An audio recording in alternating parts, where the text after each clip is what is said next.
Hello बच्चों, कैसे हो सभी? बढ़िया। Lecture number 14 aldehyde ketones and carboxylic acid का। ठीक है, केमिकल प्रॉपर्टीज पढ़ रहे थे हम कार्बोक्सिलिक एसिड की। ठीक है, आज जो हम पढ़ेंगे वो हमारे पास है reaction due to alkyl group की। जो एल्काइल ग्रुप प्रेजेंट है हमारा कार्बोक्सिलिक एसिड में, उसके द्वारा कौन सी रिएक्शन होगी। ठीक है, तो हमारे पास एक ही रिएक्शन है और इतनी ज्यादा इंपॉर्टेंट रिएक्शन है कि जिसकी कोई हद नहीं। ठीक है, नाम क्या है? नाम बड़ा ही अच्छा है। ठीक है, हेल्महोल्ट्ज-जेलेंस्की रिएक्शन, शॉर्टकट में आप लोग बड़े प्यार से HVZ इसको बोल सकते हो। ठीक है, HVZ रिएक्शन हमारे पास full form Helmholtz Zelinsky reaction. Okay, क्या होगी? देखो बिल्कुल आसान सी। When carboxylic acid having alpha hydrogen, जब वो कार्बोक्सिलिक एसिड जिनके पास अल्फा हाइड्रोजन हो, देखो मेरे पास इस प्रकार से RCH2COOH, ये मेरे पास कार्बोक्सिलिक ग्रुप, इससे next carbon is called alpha carbon, और अल्फा कार्बन के पास जो हाइड्रोजन होता है it is called alpha hydrogen. उनको जब हम ट्रीट करवाएंगे किसके साथ? Cl2 और Br2 के साथ। ठीक है, Cl2 या Br2 के साथ in the presence of red phosphorus, और साथ में क्या डालेंगे? Red phosphorus. तो मुझे क्या मिलेगा? मुझे मिलेगा अल्फा हेलो एसिड। क्या मिलेगा? Alpha hello acid. तो देखो किस प्रकार से, बिल्कुल आसान सी रिएक्शन है भैया। वो कार्बोक्सिलिक एसिड जिनके पास अल्फा हाइड्रोजन हो, ये मेरे पास अल्फा कार्बन है, और अल्फा कार्बन तो अल्फा कार्बन के पास क्या? Alpha hydrogen. Okay, alpha hydrogen का होना जरूरी है। उसके बाद हम रिएक्शन करवाएंगे Cl2 या Br2 के साथ in the presence of red phosphorus, हमें क्या मिलेगा? Alpha hello acid. देखो क्या होगा, इस यहां से हाइड्रोजन को हटाओ, एक Cl को यहां पे लगाओ, क्या आएगा? RCHCOOH, और इसके साथ क्या जोड़ दो? Cl। ठीक है, और एक H, एक Cl बाहर क्या गया? HCl। ये मेरे पास क्या आ गया? Alpha hello acid.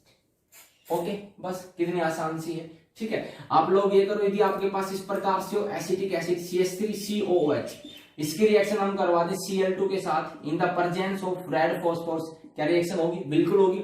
ये अल्फा कार्बन, फंक्शनल ग्रुप से नेक्स्ट कार्बन अल्फा, और इसके पास जो hydrogen it is called alpha hydrogen. ये हाइड्रोजन रिप्लेस हो जाएगा एक Cl के साथ, क्या आ जाएगा? CH2 के साथ Cl एंड COOH, बाहर क्या आ गया? HCl। ओके, किसकी फॉर्मेशन होगी? Alpha chloro acetic acid. Alpha chloro acetic acid, ये मेरे पास एसिटिक एसिड था, ये क्या है? Alpha chloro acetic acid. Okay, यदि मेरे पास एक्सेस के अंदर क्लोरीन या ब्रोमीन है, ठीक है, मीन्स यदि इस प्रकार से हो, हम एसिटिक एसिड लेके चले और ये एक्सेस में है, क्लोरीन या ब्रोमीन किस में हो? एक्सेस में। एक्सेस का मतलब क्या है? 3 मोल लेके चलो आप, तो क्या होगा? जितने भी अल्फा हाइड्रोजन वो सारे के सारे क्या हो जाएंगे? रिप्लेस किसके द्वारा? क्लोरीन के द्वारा। ठीक है, और तीनों जगह क्या लग जाएगा? क्लोरीन और क्लोरीन। ओके, और बाहर क्या चला जाएगा? 3 मोल HCl।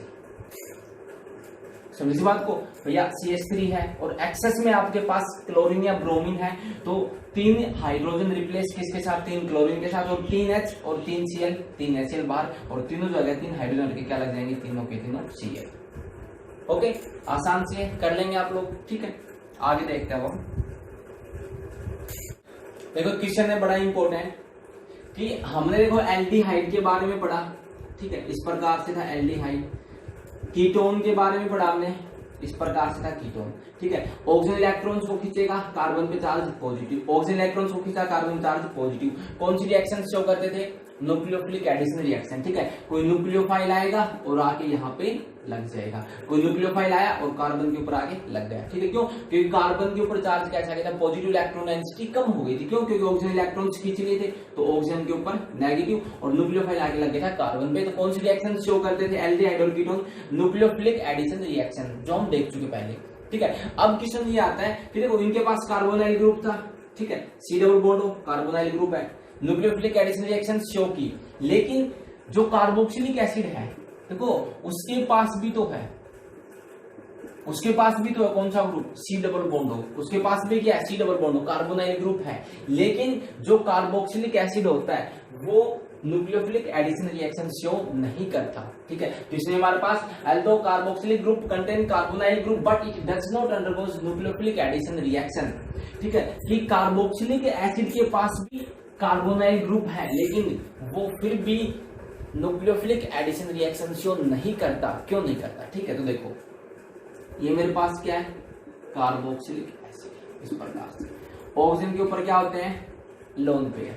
ये ऑक्सीजन जैसे इलेक्ट्रॉन्स को खींचेगा तो इस ऑक्सीजन के जो लोन पेयर उठ के कहां जाएंगे, यहाँ पे, और किस प्रकार से बन के आएगा, RCO negative double bond OH इस O पे पॉजिटिव। देखो जैसे ये इलेक्ट्रॉन्स ऊपर गए तो कार्बन पे क्या होनी चाहिए थी, कमी। अब देखो जब कमी होगी, पॉजिटिव चार्ज होगा, तब तो कोई न्यूक्लियोफाइल आके लगेगा, लेकिन यहाँ पे कौन सा ग्रुप प्रेजेंट है, OH, एल्डिहाइड RCHO, और जो हमारे पास कीटोन था C डबल बॉन्ड O, इनके अंदर ऐसा कोई ग्रुप नहीं है जिससे कि यहाँ पे रेजोनेंस क्रिएट हो सके, ठीक है। लेकिन यहाँ पे इस ऑक्सीजन के लोन पे यहाँ पे ट्रांसफर, यहाँ पे क्या क्रिएट हो गया, रेजोनेंस। क्या क्रिएट हो गया, रेजोनेंस। और रेजोनेंस के कारण इस कार्बन के ऊपर पॉजिटिव चार्ज नहीं आया। इट मींस यहाँ पे जैसे इलेक्ट्रॉन डेंसिटी कम हुई, वापिस से इलेक्ट्रॉन डेंसिटी क्या हो गई, बढ़ गई। इस कार्बन के पास इलेक्ट्रॉन डेंसिटी बढ़ गई, यहाँ पे कोई कमी नहीं है, ठीक है, रेजोनेंस के कारण। इस वजह से अब न्यूक्लियोफाइल आके यहाँ पे अटैक कर ही नहीं पाएगा। ओके, तो हम क्या कहेंगे कि भैया कार्बोक्सिलिक एसिड के अंदर C double bond O group तो है बिल्कुल, ठीक है, जैसे इनके अंदर था, लेकिन यहाँ पे ये इलेक्ट्रॉन उठ के जाते थे, कार्बन में पॉजिटिव आता था, कार्बन में पॉजिटिव आता था, न्यूक्लियोफाइल आता और आगे अटैक कर लेता था। लेकिन यहाँ पे इस ऑक्सीजन के पास लोन पेयर है, रेजोनेंस क्रिएट हो जाता है, और रेजोनेंस के कारण इलेक्ट्रॉन डेंसिटी कार्बन की बढ़ जाती है। इस वजह से न्यूक्लियोफाइल आके अटैक नहीं करता, न्यूक्लियोफिलिक एडिशन रिएक्शन शो नहीं करेंगे। ओके, आगे समझ में, ठीक है। आगे हमारे पास reaction due to aromatic carboxylic group, ठीक है। एरोमेटिक कार्बोक्सिलिक ग्रुप मींस हमारे पास बेंजीन की रिंग होगी और उसके ऊपर COOH। तो देखो हम कितनी बार तो पढ़ चुके हैं ये वाली रिएक्शंस इस प्रकार से, ठीक है। इलेक्ट्रोफिलिक रिएक्शंस होती है, ये जो बेंजीन की रिंग होती है वो इलेक्ट्रोफिलिक रिएक्शन शो करती है, ठीक है। तो इलेक्ट्रोफिलिक सब्स्टिट्यूशन रिएक्शन पढ़ेंगे कि कोई एक इलेक्ट्रोफाइल आएगा और वहां से दूसरा इलेक्ट्रोफाइल जाएगा और वहां पे आके लग जाएगा, ठीक है। तो सबसे पहले कौन सी होती थी हमारे पास, हैलोजनेशन। हैलोजनेशन का मतलब क्या होता है, addition of halogen, it is called halogenation. किसकी प्रेजेंस में करवाएंगे, Br2, और हैलोजन कैरियर FeBr3। क्या होगा बताओ, कहां पे लगेगा, एक बार ऑर्थो पे एक बार पैरा पे। अच्छा बताओ Br कहां लगेगा, Br मेटा पे लगेगा। देखो कौन सा ग्रुप लगा हुआ ऊपर, COOH, और COOH कार्बोक्सिलिक ग्रुप कैसा होता है बताओ, कार्बोक्सिलिक जो ग्रुप है वो कैसा होता है भैया, इलेक्ट्रॉन रिलीजिंग या electron withdrawing, electron withdrawing group होता है, इलेक्ट्रॉन्स को खींचेगा। और तब इलेक्ट्रॉन्स को खींचेगा तो ऑर्थो और पैरा के ऊपर इलेक्ट्रॉन डेंसिटी क्या हो जाएगी, कम। पहले भी देख चुके हम, ठीक है ना, पिछले वाले लेक्चर में। इलेक्ट्रॉन डेंसिटी क्या हो जाएगी, ऑर्थो पैरा, जो इलेक्ट्रॉन्स को खींचेगा तो ऑर्थो और पैरा पे इलेक्ट्रॉन डेंसिटी कम, और इलेक्ट्रॉन डेंसिटी कम तो अब इलेक्ट्रोफाइल आ रहा है हमारे पास, ठीक है। और इलेक्ट्रोफाइल के पास पहले से इलेक्ट्रॉन्स की कमी है, वो तो वहां जाके लगेगा ना जहां पे इलेक्ट्रॉन डेंसिटी क्या हो, ज्यादा। तो ऑर्थो और पैरा पे इलेक्ट्रॉन डेंसिटी ज्यादा कम होगी, जो कार्बोक्सिलिक ग्रुप वो खींचेगा, तो फिर इलेक्ट्रॉन ज्यादा कहां बचेंगे, मेटा पे।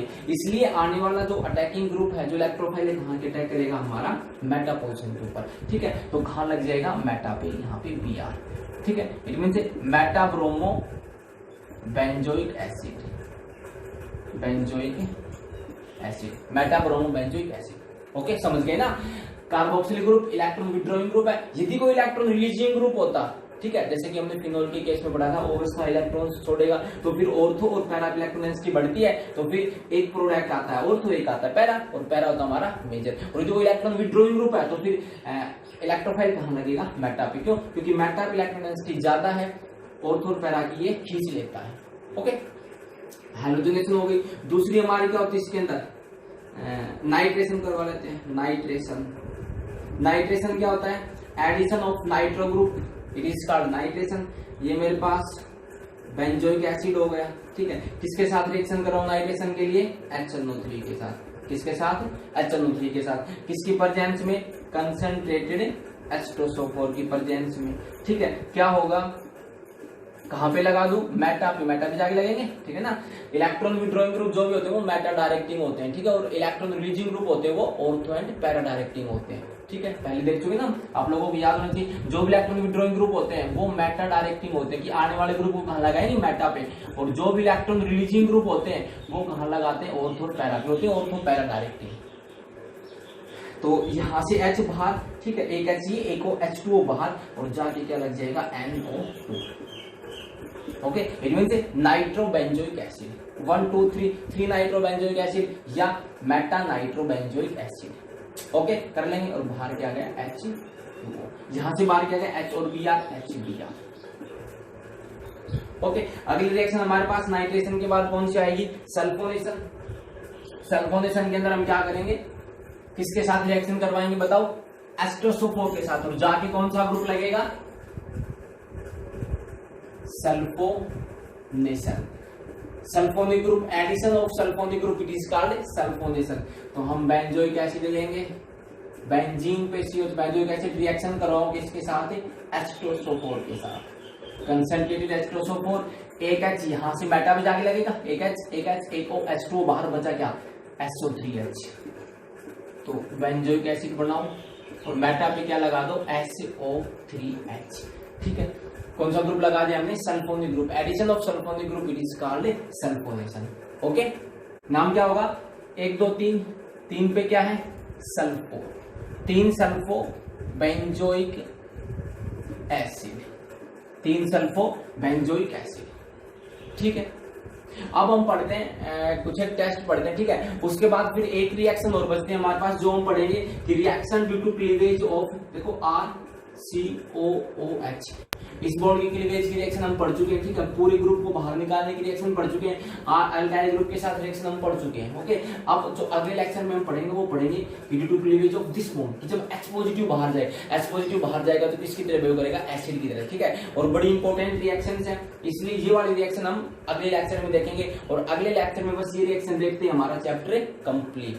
ओके, अब हम कुछ एक टेस्ट देख लेते हैं कि फिनोल और कार्बोक्सिलिक एसिड में किस प्रकार से डिफरेंशिएट करेंगे। ठीक है, और एक हमारे पास फॉर्मिक एसिड है और अदर एसिड में किस प्रकार से डिफरेंशिएट करेंगे। तो अब हम देखते हैं, कुछ एक टेस्ट और देख लेते हैं। ओके,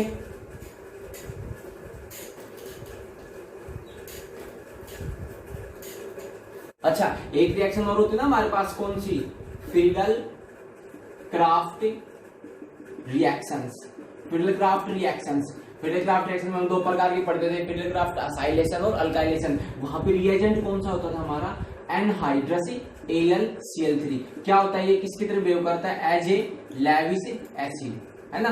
तो यहाँ पे क्या होता है, जो हमारे पास कार्बोनाइल ग्रुप है उसके साथ ही जो लेविस एसिड है, जो ये रिएजेंट एनहाइड्रस AlCl3, ये कंबाइन हो जाता है। ठीक है, बॉन्ड की फॉर्मेशन कर लेता है और रिंग को डीएक्टिव कर देता है। ठीक है, तो यहाँ पे फिर आगे जो रिएक्शन वो प्रोसीड नहीं होती है। तो ये जो हमारे एरोमेटिक एसिड्स हैं ये फिडल क्राफ्ट रिएक्शन को शो नहीं करते हैं। ओके, क्यों, क्योंकि ये जो रिएजेंट है हमारे पास एनहाइड्रस AlCl3, वो कार्बोनाइल ग्रुप के साथ बाउंड हो जाता है। ठीक है, और उसके बाद हमारी रिंग डीएक्टिव हो जाती है। ओके, अब हमारे पास केमिकल टेस्ट बड़ी इंपॉर्टेंट टेस्ट हैं और पेपर में समझ लो पक्का आते हैं। ठीक है ना, 2 से 3 केमिकल टेस्ट आ ही जाते हैं।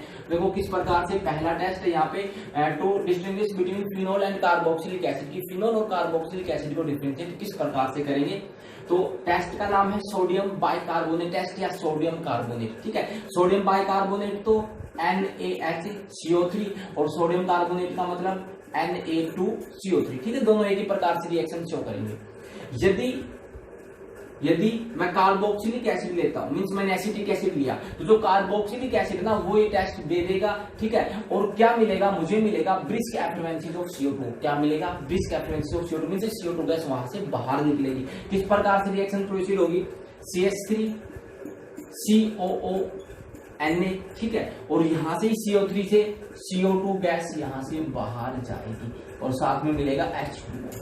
ठीक है, तो यदि वहां से CO2 गैस बाहर गई, मुझे ब्रिस्क एफ्लुएंसीज मिले, तो इट मीन से वो मेरे पास क्या है, वो मेरे पास क्या है, कार्बोक्सिलिक एसिड। और यदि हम फिनोल लेंगे, यदि हम फिनोल लेके रिएक्शन करवाए तो रिएक्शन टेक्स प्लेस नहीं होगी। ओके, याद रख लेंगे। यदि आपके पास आ जाए दूसरा कि भैया टू डिफरेंशिएट बिटवीन, आप लोग किस प्रकार से करोगे, कार्बोक्सिलिक एसिड और एस्टर के बीच में, कार्बोक्सिलिक एसिड और एस्टर के बीच में, तो भी कौन सा टेस्ट होगा हमारे पास, सोडियम बाइकार्बोनेट टेस्ट या सोडियम कार्बोनेट टेस्ट। ठीक है, क्या होगा, कार्बोक्सिलिक एसिड तो सोडियम कार्बोनेट टेस्ट दे देंगे और हमें क्या मिलेगा, ब्रिस्क एफ्लुएंसी ऑफ CO2, और जो एस्टर होगा वो रिएक्शन शो नहीं करेगा। ओके, अगला हमारे पास है to distinguish between formic acid and other carboxylic acid. देखो जो फॉर्मिक एसिड होता है मेरे पास HCOOH, ये क्या होता है, सबसे अलग होता है, और कोई दूसरा कार्बोक्सिलिक एसिड इस प्रकार से RCOOH।